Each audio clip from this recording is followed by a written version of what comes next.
Hey y'all, happy Tuesday.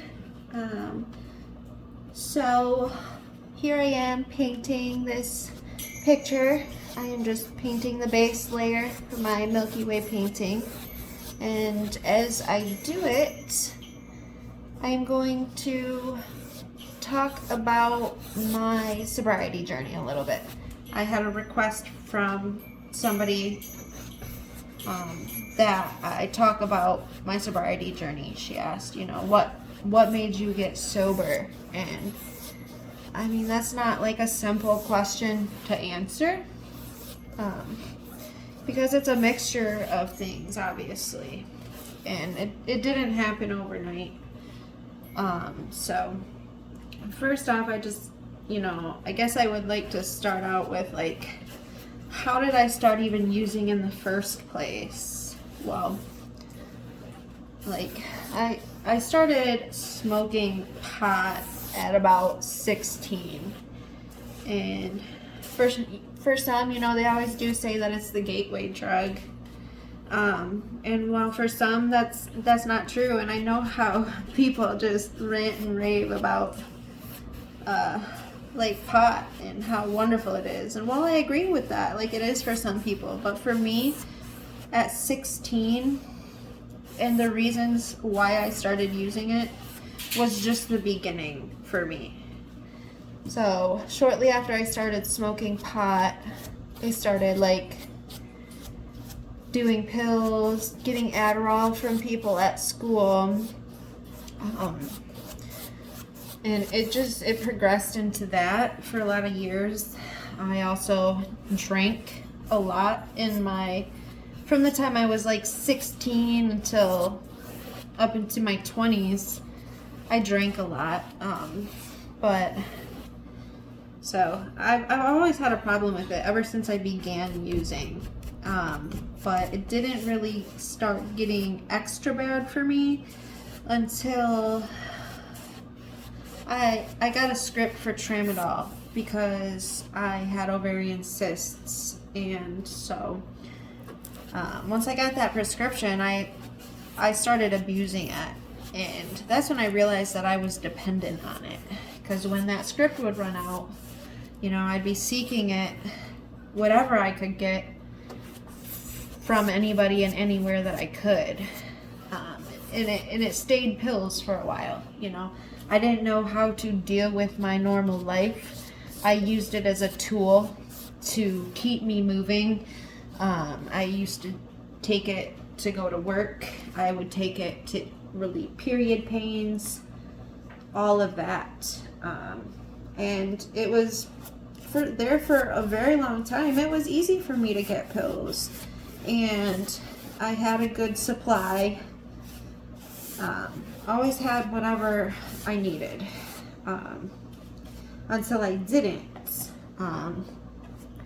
It was, I think I was 24 the first time I tried heroin, and it was while I was working two or three jobs at the time, and I was on my period this day, and the person I would get my pills from was like, I don't think we can get them, all this stuff. And I'm like, look, I'm like pulling a second shift here.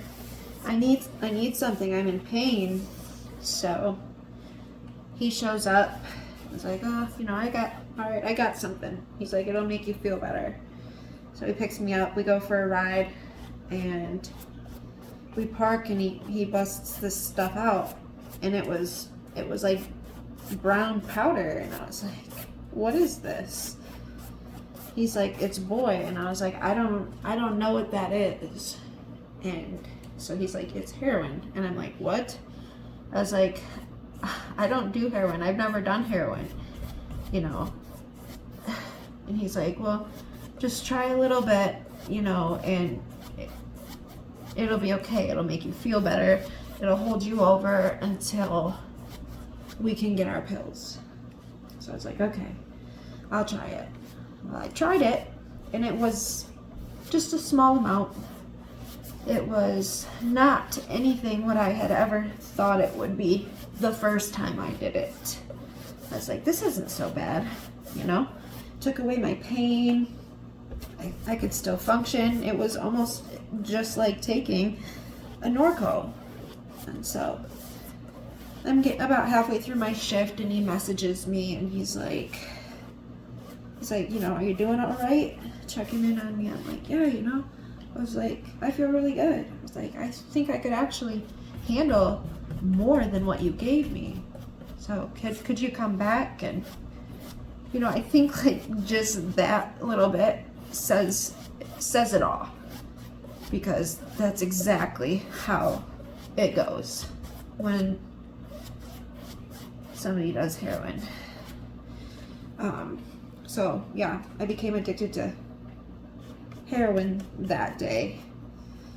And I guess I forgot to mention too that prior to this I was also doing meth.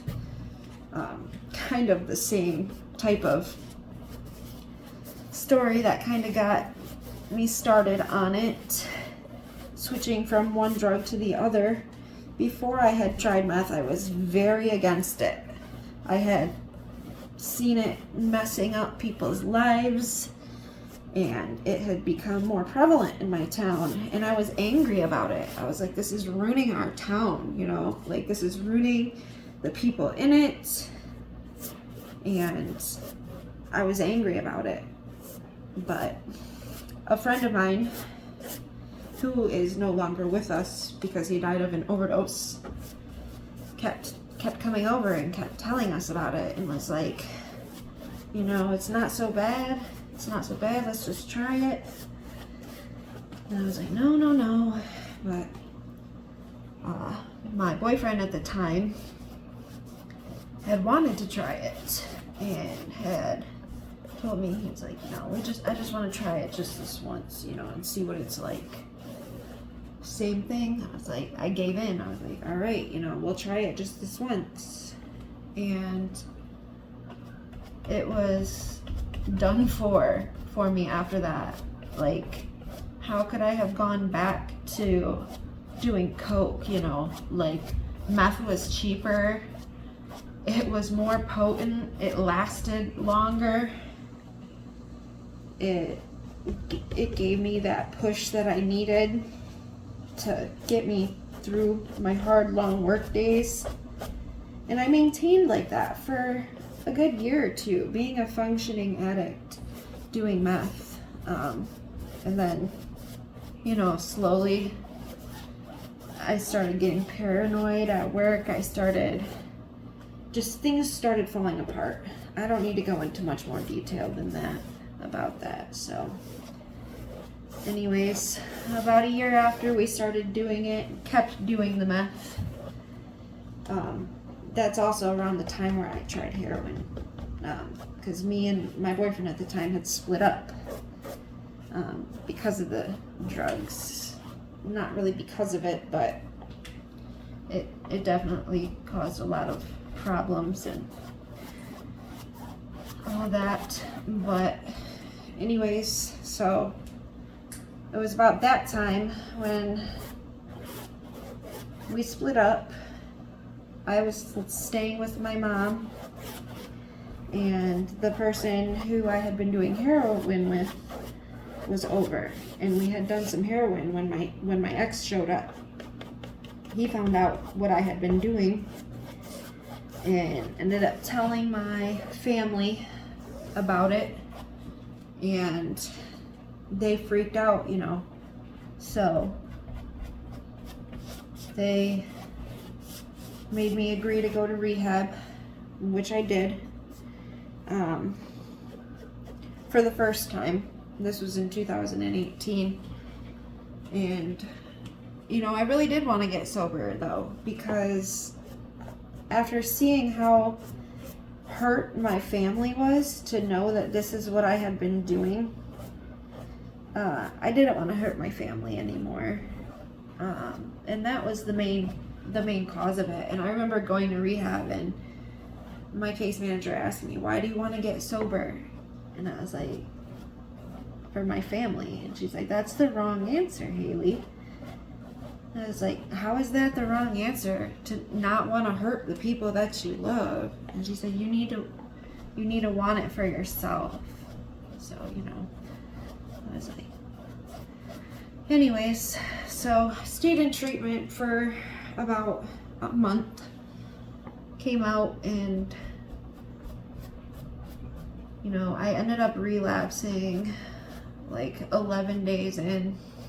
And from there, I was lucky enough to get a phone call from a sober living place down in Ann Arbor. And I was high at the time of them calling me, and I just broke down and I told them my whole life story. I was like, you know what? I'm high right now. I relapsed. I really need to get out of this town, because if I stay here, I'm just gonna keep doing the same shit. And so they told me, they said, well, if you can come down today, we will waive the $300 fee and you can come stay in this sober living house. And I was like, okay, you know. So I guess I forgot to mention that there was a guy involved in all of this. There was a guy I met at the rehab prior to this relapse, and he's the one who told me about this sober living place. And so that's kind of what enabled me to even inquire to this sober living place to begin with. And because I knew that he was going to be down there, and that, you know, I would be with him, I wouldn't be totally alone, which was a bad move on my part. They don't tell you to stay out of a relationship in early recovery for no reason. You know, I moved down there into sober living, ended up staying sober for maybe, I don't even think it was 90 days. And then me and this guy relapsed together and ended up moving to Charlotte. And once we got there, he ended up getting arrested and going to prison for, he got sentenced to 5 years for a heroin charge. So I was down there by myself. And of course I met all the wrong people to help feed my addiction. And it just got especially bad when I lived down there. And my story of living downstate is a story all in its own. Like, I don't even know if I'm going to cover all of this in one video. But to keep it short and sweet, yeah, I fell in with all the wrong people down there. And ended up getting arrested like numerous times. I ended up losing my place down there because we had an apartment at first, and then as my drug use progressed, because when I first moved to Charlotte, like, yes, I did have a bad drug problem prior to that. However, when I first got there, I could make a gram last me a week. And then I met this guy who was a dealer, and he started giving me like a gram at a time. I learned how to do hotlines. When I shot up, he would give me like a half gram at a time to shoot up. And so it progressed very quickly, and obviously things got crazy. I was mistaking it for love, and it wasn't. The people I surrounded myself with, the things that I did, were merely to support my addiction. And at the time, of course, I wouldn't admit that, you know. And I think at the time, maybe as much as I could love in that state, maybe it was love, but I don't know. Anyways, so met this guy, and my drug use progressed more and more and more until I lost my house. Ended up being homeless, living on the streets for about a year. There were a few people who allowed me into their homes, and I just overstepped, because I was a hoarder. I was into dumpster diving. I would bring a bunch of crap there. I'd be, tweaking, making a scene, all this stuff, just overstepping my boundaries in people's homes. And yeah, so basically all this happened, and what really made me want to get sober was just being so fed up, sick and tired of it.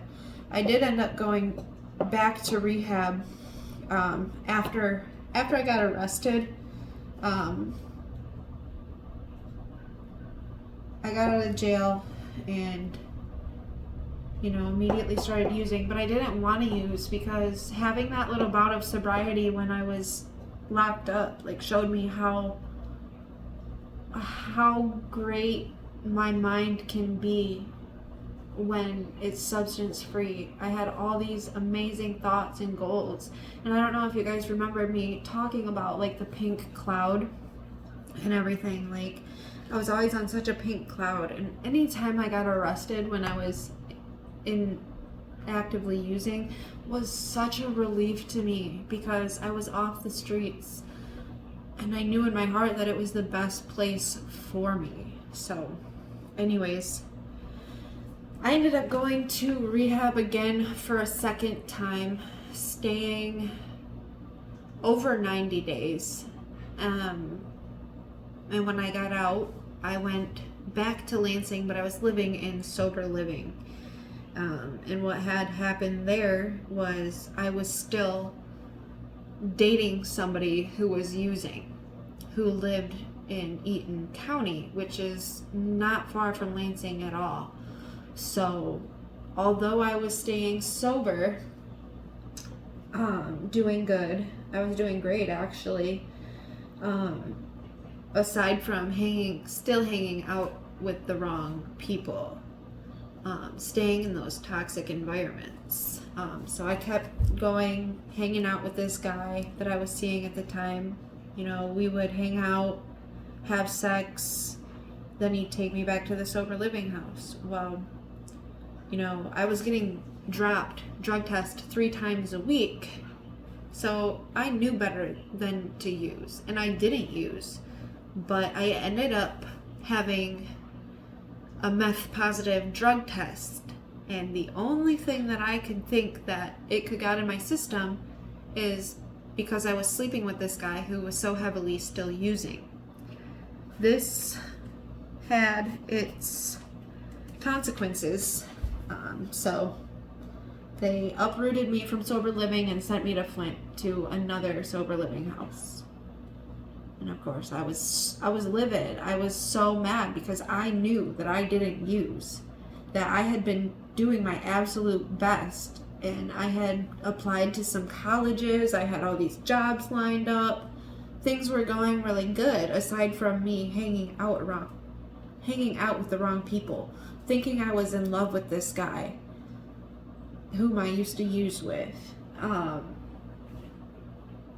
Thinking that I owed this person something, because they were there for me when I was at my lowest, but they were also still in active addiction. And so when he found out that I was going to this treatment center in Flint, which was a co-ed place, he's like, well, I'm gonna come too.